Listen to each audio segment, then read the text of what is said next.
Hi everyone, thanks for all the great postings on the discussion board number 1.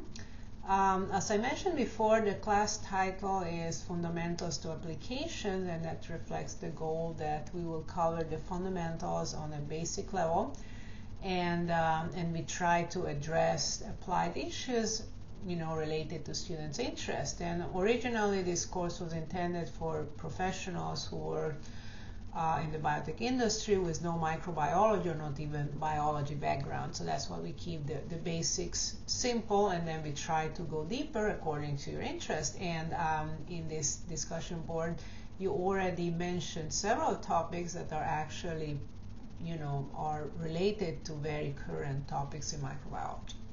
So I wanted to comment on some of them, and the first one is gut microbes, and gut microbes is an microbiota in general in the human body is very exciting field, and gut microbes are particularly interesting.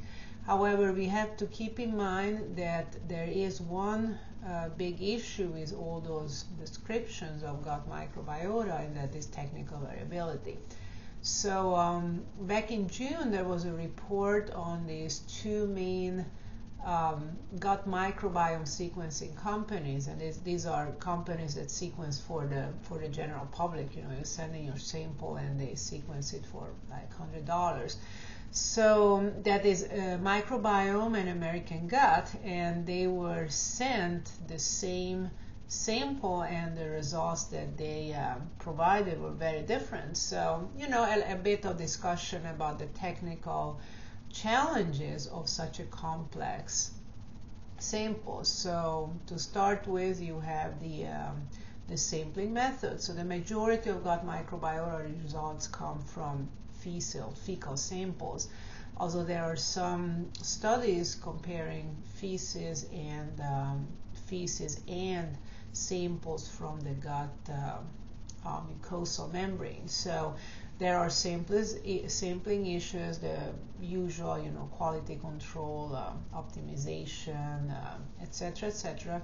And then you have obviously the DNA sequencing technology, which, as you know, can be of different kinds, and how you interpret those data, what kind of bioinformatics method you use. So again, the beauty is always in the details. Just keep in mind that there are huge technological issues when you are comparing metagenomic samples. There was another thread regarding the flu and respiratory diseases and transmission of respiratory infections, and I just wanted to comment on the flu. I mean, I just had the flu, and many around me have the flu. It's a very bad flu this year, and one of the reasons is why the flu virus mutates so easily. It's an RNA virus, so you may be aware that DNA replication have proofreading mechanisms, so usually there's not much error introduced when the DNA replicates. However, the RNA replication doesn't have the same capacity, so therefore there is a much higher mutation rate, and that's why we need new flu vaccines every year, and they don't always work because either they don't, it's basically a prediction of how the flu virus is going to look like in the coming winter. Kind of related to it, and something we'll be talking much more, and I welcome all your input, and this is something really worthy of discussion: antibiotics and antibiotics resistance. So we know that part of antibiotic resistance is indeed overprescription of antibiotics in the medical field, plus all antibiotics that we ingest without being aware of it, and a lot of many agricultural products, the chickens, the cows, they all, many of them, if they are not organically grown, they will receive antibiotics. And there's a lot of information and many documentaries about the impact of different agricultural practices on this. And that said, we have to remember that antibiotic resistance exist for a reason, and antibiotics are natural bacterial products that developed for protection of bacteria. So most of antibiotics are produced by bacteria in the soil, where there is a fierce competition for resources. So besides producing antibiotics, those bacteria had to protect themselves from their own antibiotics.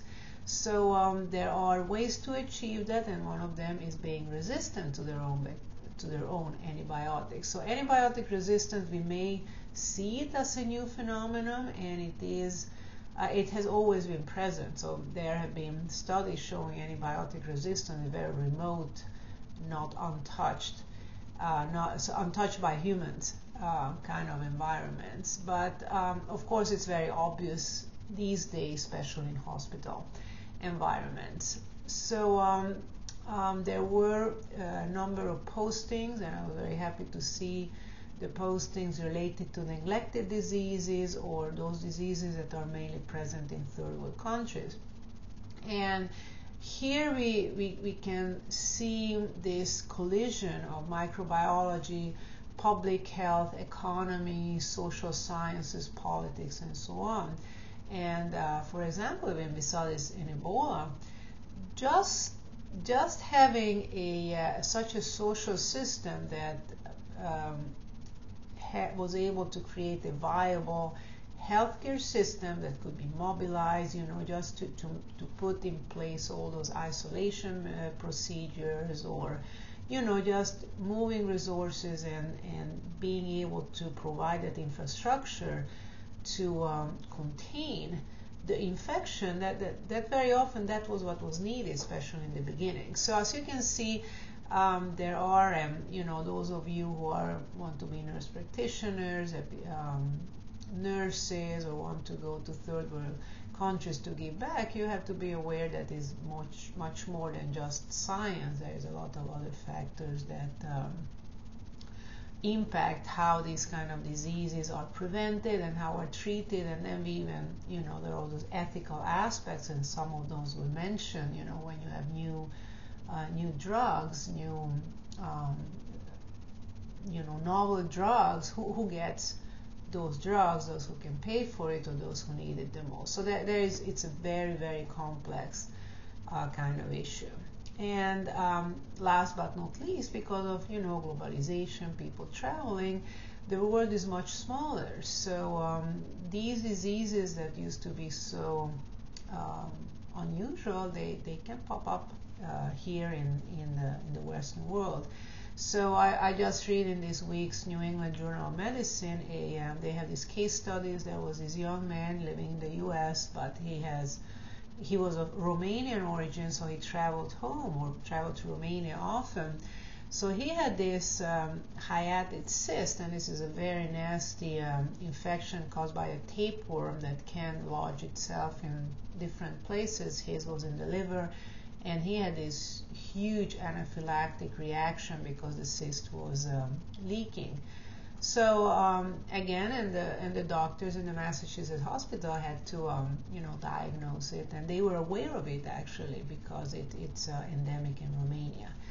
So and an example close to me, I have a friend who's a nurse in Omaha, and she told me that there is a group of immigrant population from Africa, and they have this very high incidence of schistosomiasis, which is also a kind of unusual protozoan infection, but they had it, and she had to study about it. She actually came back to me and said, I had to learn about this particular unusual disease. So the more we know about these diseases, especially in the medical field, it's very good. So just a quickie about week 2. So next week we are going to cover microbial structure, and we are mainly going to focus on prokaryotic cell structure. I would say most of you probably know, the usual eukaryotic cell structures. And we will also be starting assignment 1. Assignment 1 is called My Favorite Microbe, and you will be choosing a microbe, and you will be working on different aspects of your own chosen microbe, and because week 2 is structure, you'll be researching the structure of your microbe. And don't choose it yet. The instructions are kind of very specific because we want to have representatives for all different groups of microbes. So we want to have viruses, different kinds of bacteria, protozoan, helminths, fungi, and so on. So stay tuned. So tomorrow you will see the instructions, and I hope that you enjoy the week 2. Thank you.